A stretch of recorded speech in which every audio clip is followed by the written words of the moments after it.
don't believe, or where you come from, you are welcome here and you are loved. Now, I'm Assistant Minister Randy Lewis, and I'm so excited to be with you in service this morning.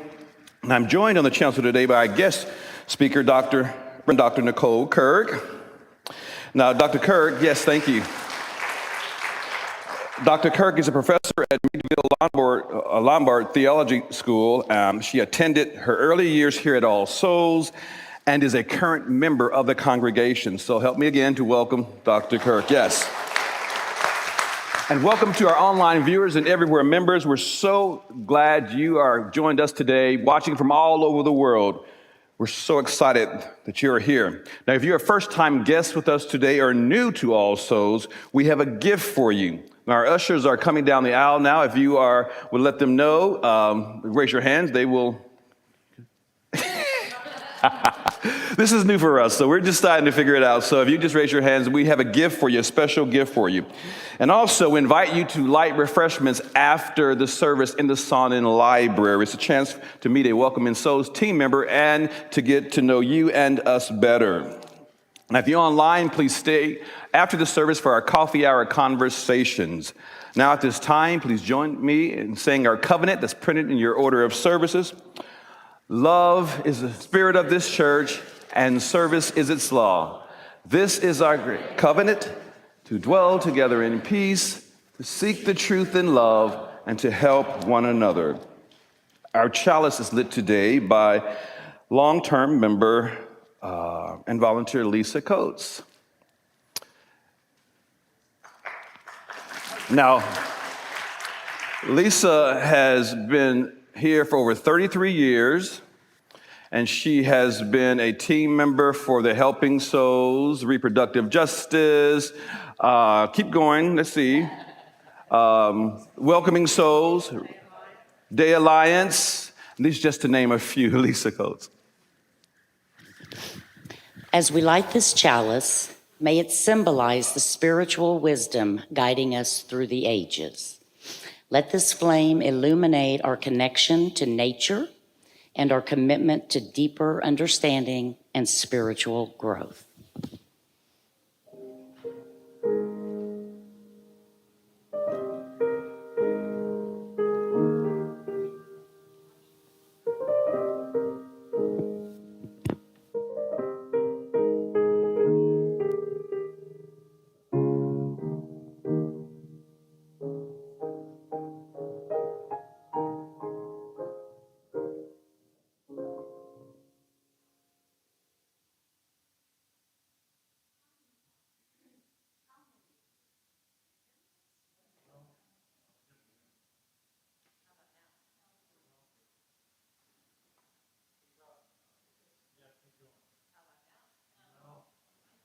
Thank you.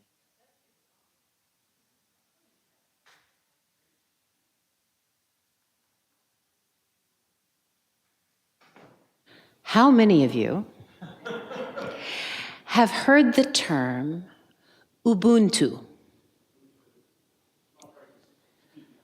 A few of you have heard of Ubuntu. Ubuntu means I am because you are.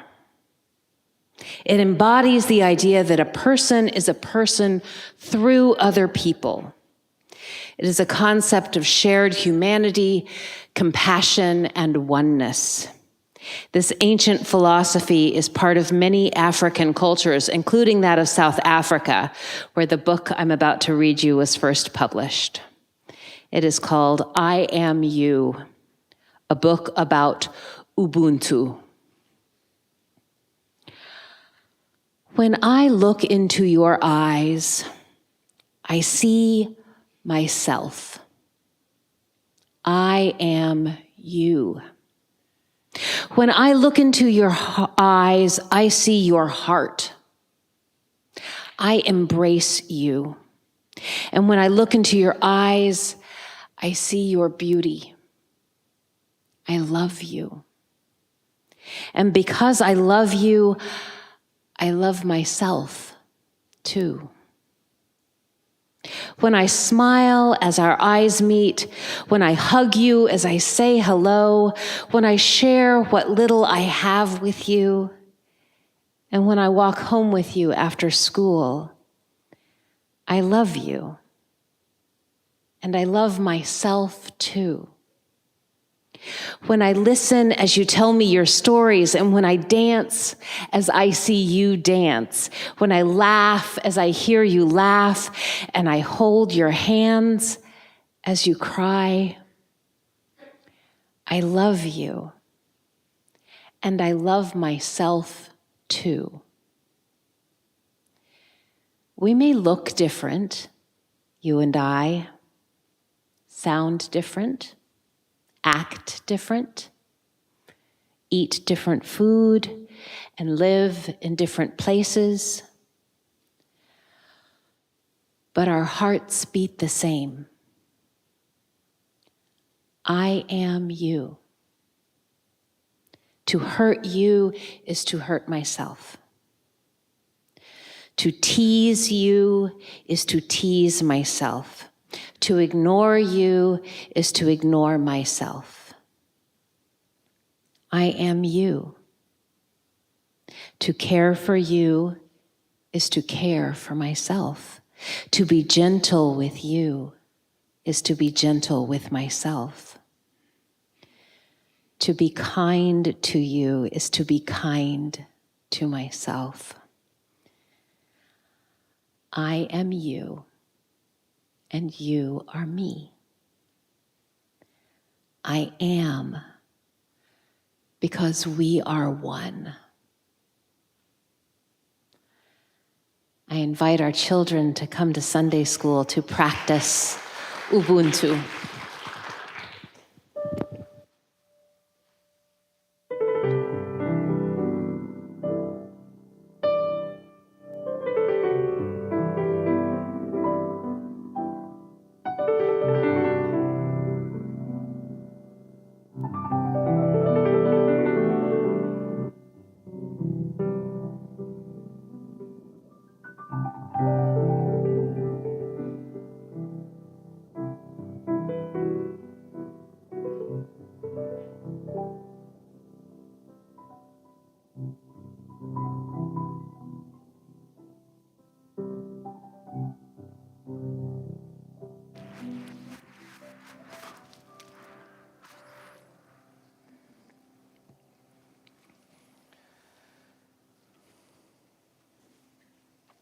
Yes.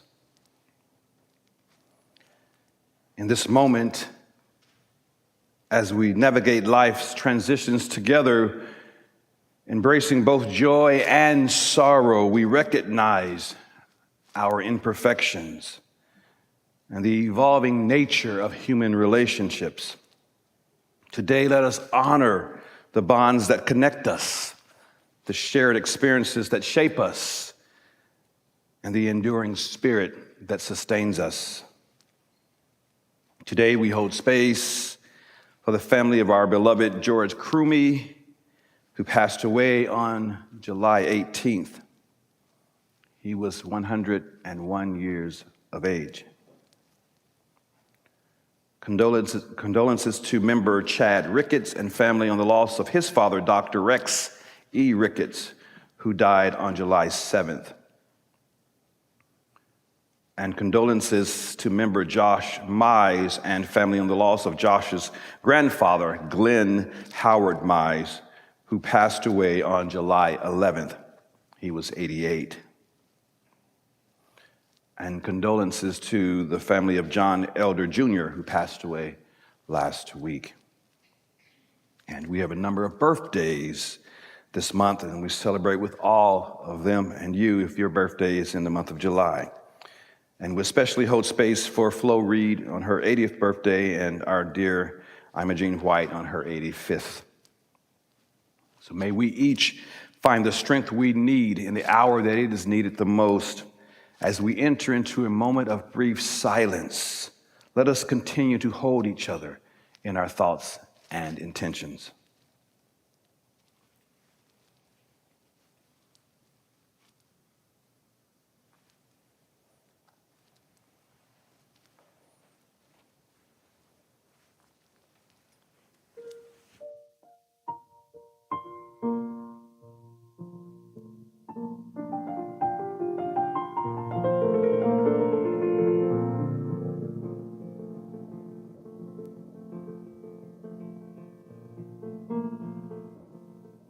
morning has broken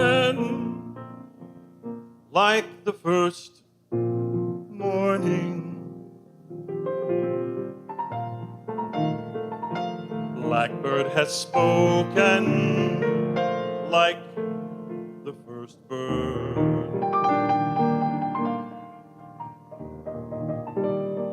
Praise for the singing, praise for the morning, praise for them springing fresh from the word. Mine is the sunlight, mine is the morning, born of the one light Eden saw play. Praise with elation, praise every morning.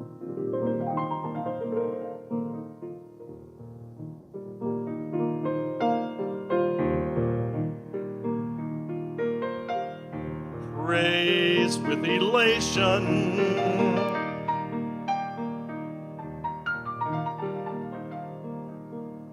praise with elation.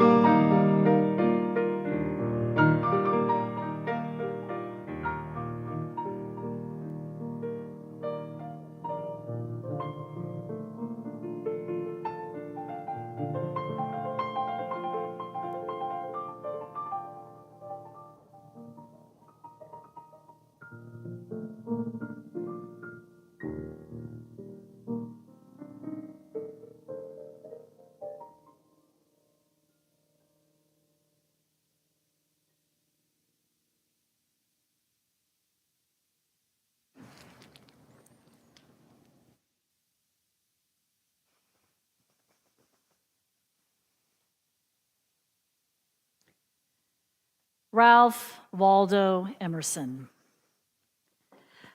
The writer and lecturer, the leader of Transcendentalist movements, began his address in 1838 to the graduating class of Harvard Divinity School quite simply.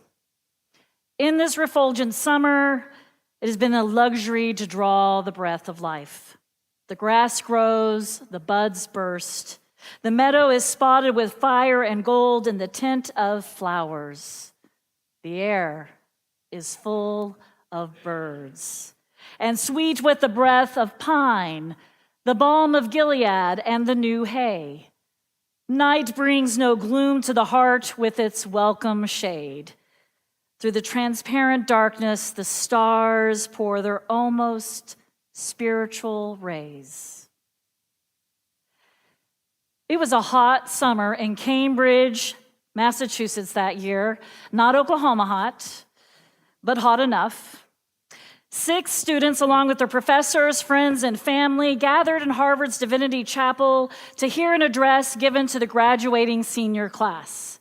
Sitting on the polished wooden pews in the stuffy chapel on July 15th, 1838, a group of no more than 100 people heard Emerson, an alumnus of Harvard, a now popular lecturer, a man of letters, give an address that would be a turning point in Unitarianism as well as religious liberalism. The words he spoke that night instigated a controversy, raising ire and inspiring others to embrace a different perspective on matters of religious authority, revelation, and preaching. Only 2 years before delivering his Divinity School address in 1836, Emerson published his essay, Nature, laying out the platform of his ideas of what later would be called Transcendentalism, a revolutionary movement born from within American Unitarianism that inspired generations of nature writers and poets. When you think of Mary Oliver, Laurette Savoy, Annie Dillard, inspired generations of these people and artists and creative ones and laid the foundations of religious humanism, and it became a part of American spirituality. The same year Emerson published Nature, he made the acquaintance of a young intellectual writer, Margaret Fuller. The next year, in 1837, he met a young 20-something college student named Henry David Thoreau, whom he would befriend, and they would have this relationship of mutual inspiration. He started to speak out on the social justice issues of his time, although from today's perspective, a bit late and too softly. His reputation as a thinker was on the rise. Just as his invitation to speak at Harvard arrived, he collected his thoughts and gave a critique of the nascent Unitarian Association. Now, started only 19 years earlier, American Unitarianism was born from the old Congregationalist churches, the successors of the Puritans. You can see it in the architecture of All Souls. And when a Congregationalist minister, William Ellery Channing, among many others, articulated a new theological perspective that embraced the ideas of the Enlightenment, science, the use of reason in matters of religious belief. And they offered a positive view of human nature. Ralph Waldo Emerson entered Harvard Divinity College in 1825, the same year the American Unitarian Association was born. And after graduation and a brief stint as a minister, he left his pulpit for the lecture circuit. Emerson wanted a religion of the heart, or what he called the intuition.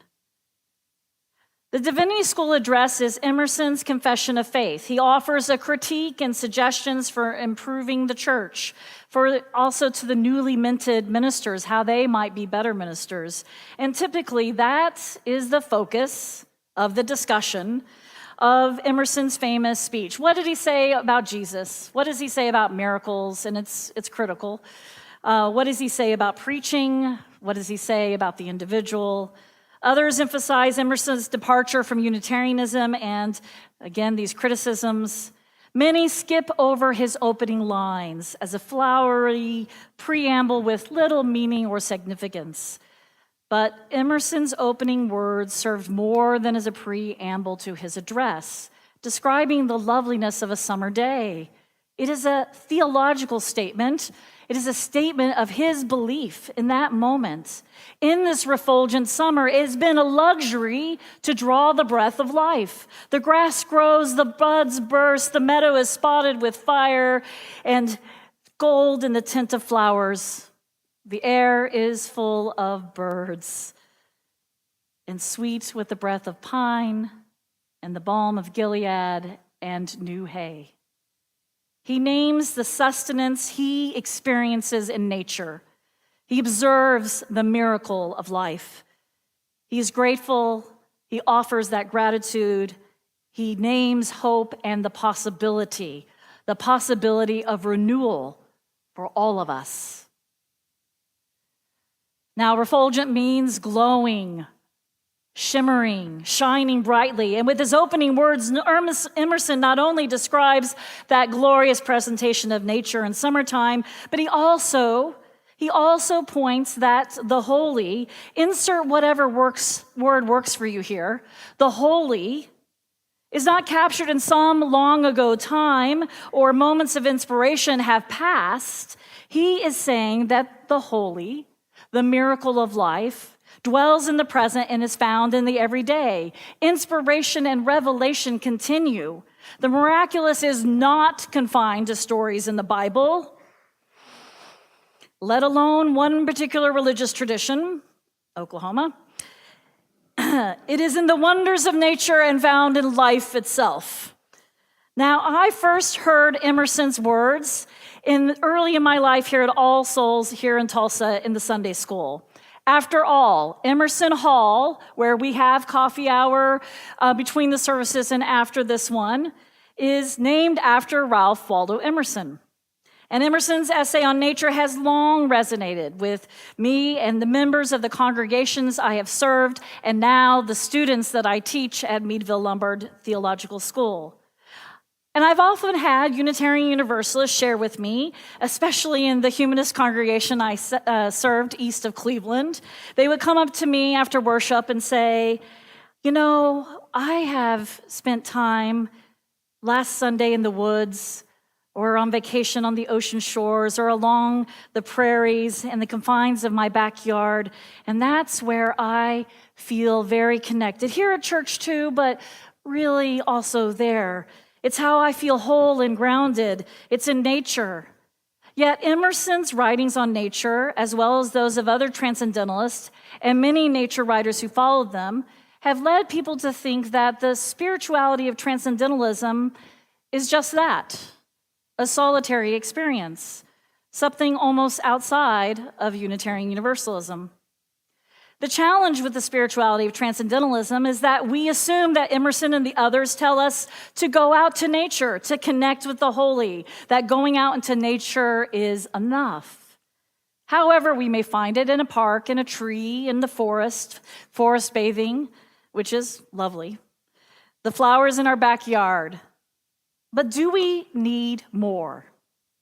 Emerson and the other transcendentalists would tell us, yes, go and experience the revelations of nature and learn firsthand the interconnected web of all creation. Do not take secondhand holiness. Do not allow the holy to be brought to you by others. Experience it yourself however you can. Experience it alone, or with your partner, or your children, or with friends. Experience it. And this is the part we sometimes skip or miss. And then share it. Share it. Share it with others. Fill our well. Fill the well of others. And then do something with it. I'll tell you about that part in just a minute. Now, biographer Richard Richardson says that Ralph Waldo Emerson was clear that religious nature finds its full expression only in communication and connection between people. Not alone in the woods or the fields or by the pond, not like Henry David Thoreau. It demands expression and community, sharing with others and creating something with those connections. Understanding the connections you feel with nature is not separate from those connections you seek and nurture with other human beings. They're not something different. A new transcendentalism, a 21st century spirituality for Unitarian Universalists, focuses on what earlier imitations sometimes miss, or at least do not emphasize. And that's the importance of what we're doing right here and over there and all across the world. Community. Connection. A relationship with nature is not complete without deep and meaningful relationships with other human beings that seeks justice for all of creation. Example of this is climate justice is racial justice. And racial justice is, maybe you know this, climate justice. You cannot take the two apart. Now, over the years, I have returned and again to another individual that I consider a transcendentalist that I think brings us farther along and points to the 21st century, although he certainly was living during the 20th. Over the years, I've come back to Howard Thurman, the great writer, preacher, social activist, a leader in the nonviolence movement, a mystic, as someone who models a version of transcendentalism that we can grow for a 21st century practice as humanists to live a better life and to make a better world. Thurman married nature, spirituality, or being in nature practice to social activism in a clear way. In the opening pages of his 1979 autobiography, With Head and Heart, Thurman tells us in rapid succession the sturdy love of his mother, his grandmother, the sudden death of his father, the importance of the natural world in his upbringing as a young black man in Florida, he tells us immediately the story of an oak tree. In fact, on the opening page, there's a picture of his mother, his grandmother, and this oak tree. It's a part of his family genealogy.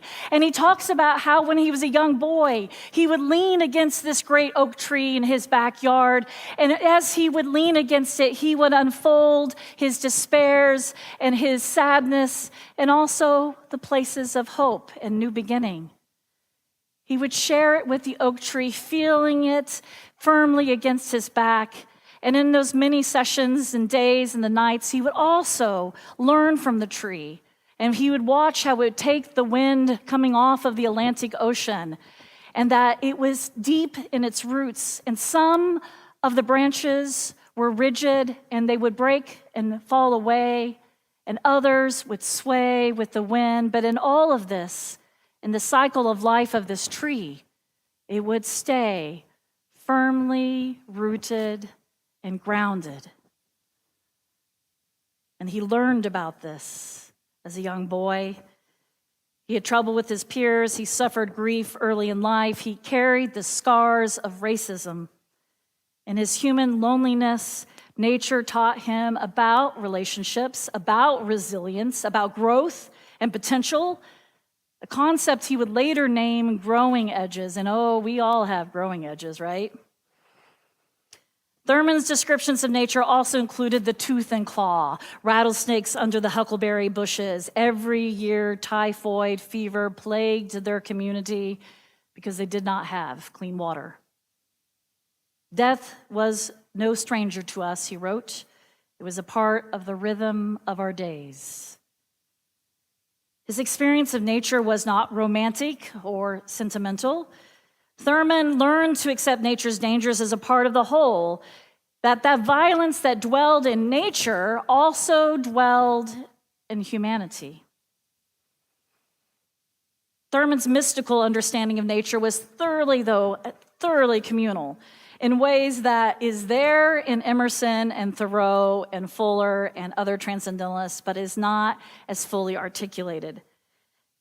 Thurman had many mentors in life, and one of them was the American mystic and Quaker leader Rufus Jones, who emphasized from a psychological point of view that as human beings, all that we are, all that we do is relational. Because of this, humanity's relationship with one another, with what we might consider the holy, what we consider and how we make meaning, all of this is because of the community that we build, and that kind of meaning making is best pursued in communities, pursued best in groups. Now, Thurman's brand of nature mysticism and writing, the moving back and forth between society and isolation, nature provides sustenance for the work ahead. Its healing powers. It fills up his well so he can go out and do the work. It's a reminder of the great theological premise of the unity of nature. It helps inform him and his own meaning making, and it helps him bring others together to work for a more just and humane world. In 1938, 100 years after Emerson's address to the Harvard graduates, Howard Thurman gave a speech in Oxford, Ohio. It's a short speech. It's inspired by his experiences of nature mysticism. And in it, though, there is what he calls a new ethic that calls for a response to nature and living in the world that considers an at-homeness in the world. An at-homeness in the world. Consider this in the times that he wrote and what he was facing, and consider it for us now. An at-homeness in the world where we must reject the conceit of the old order of being, and humanity must hold a reverence for all expressions of life, and that this unity of life must be recognized.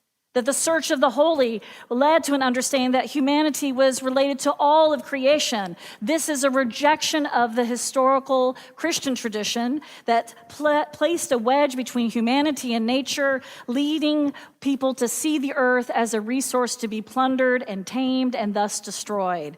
And you don't have to even come from the Christian tradition to know that that point of view permeates so much of our society today.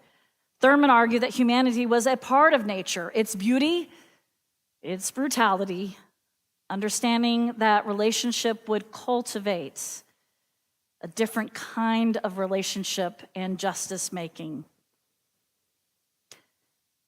So perhaps what's most important about Howard Thurman's transcendental spirituality is that he did not stay under the oak tree in his family's backyard. He went on to form a creative and dynamic ministry at Morehouse College and Howard University.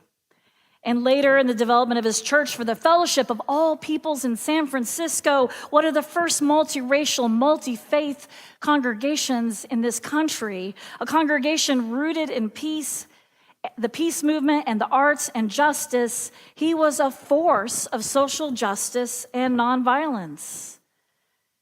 That he looked to nature not only to be fed for the work ahead, but also as a resource for thinking about what he can do to make a better world. And then he taught others. In that backyard of the Thurmans, the oak tree, he would look up time and time again and notice the ways that it stayed firmly rooted in the ground, but also dropping aside the rigid branches that needed to be let go, and the topmost branches, the ones reaching further and further up, they would sway, giving way just enough to save themselves from snapping loose. They opened themselves up to the wind at the same time as staying rooted. May we find this strength in ourselves, in the woods, in the fields, in our garden outside and lakeside, and right here at All Souls and beyond. Blessed be.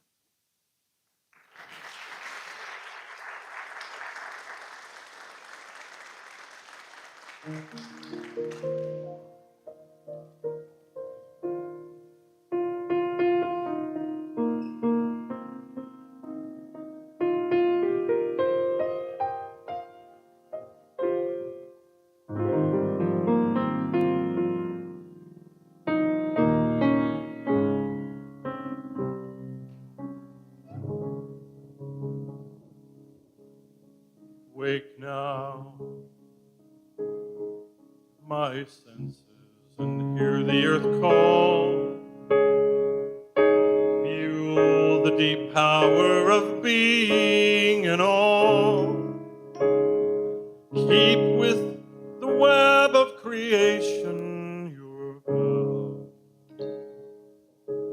Giving, receiving, as love shows us how. Wake now, my conscience, with justice thy guide. Join with all people whose rights are denied. Take not for granted a privileged place. Our love embraces the whole human race. Wake now, my vision of ministry clear. Brighten my pathway with radiance here.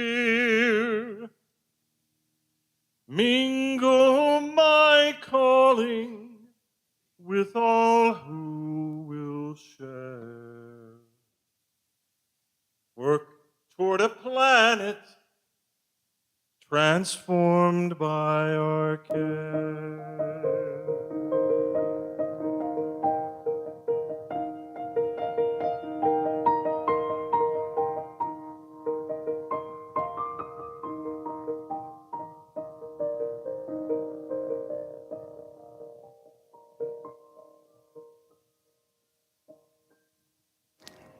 Beautiful. Yes. Yes. Thank you, Dr. Kirk. Wow. Thank you.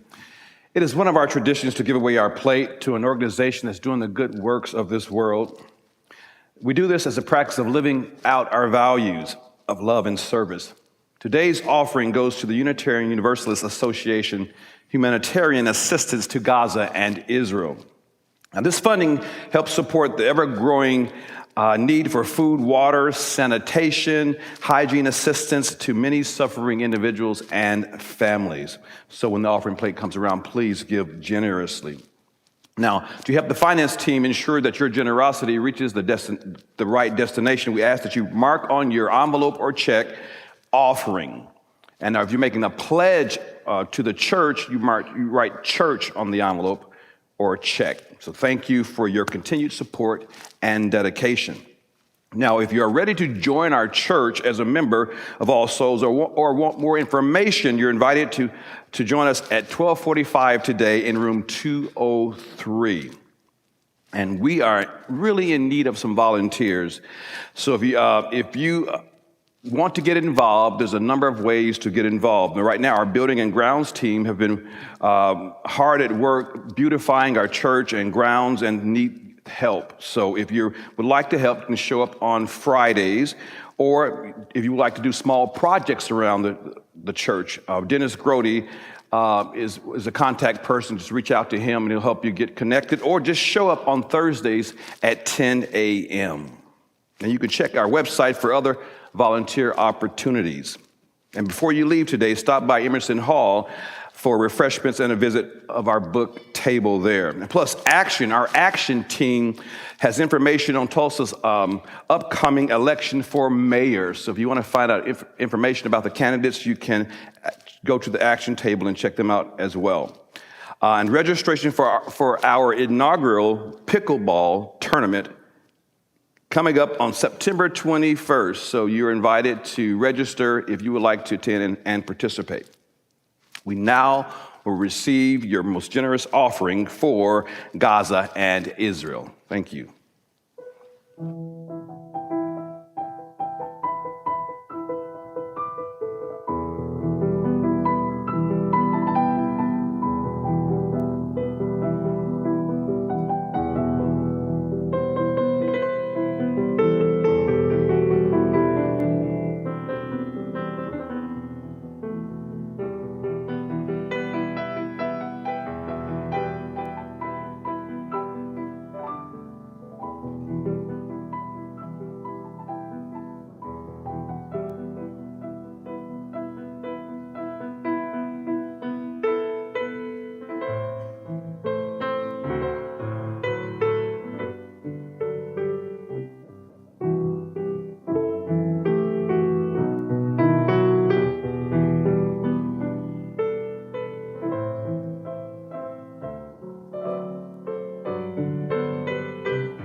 Beautiful.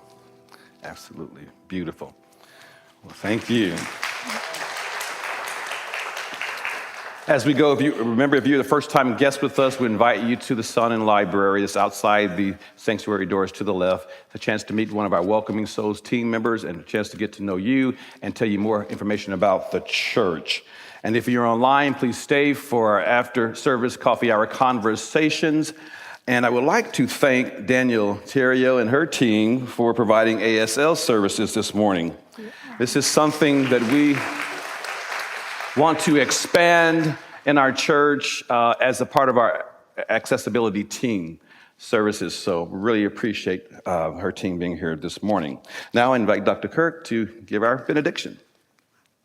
Closing words. And so, may the truth that sets us free, the hope that never dies, and the love which casts out fear and hate lead us forward together until justice dwells in all of the land. Let us go in peace today. Let us go in love and safely. And let us bring justice in all that we do. Blessed be, amen. All right. Take-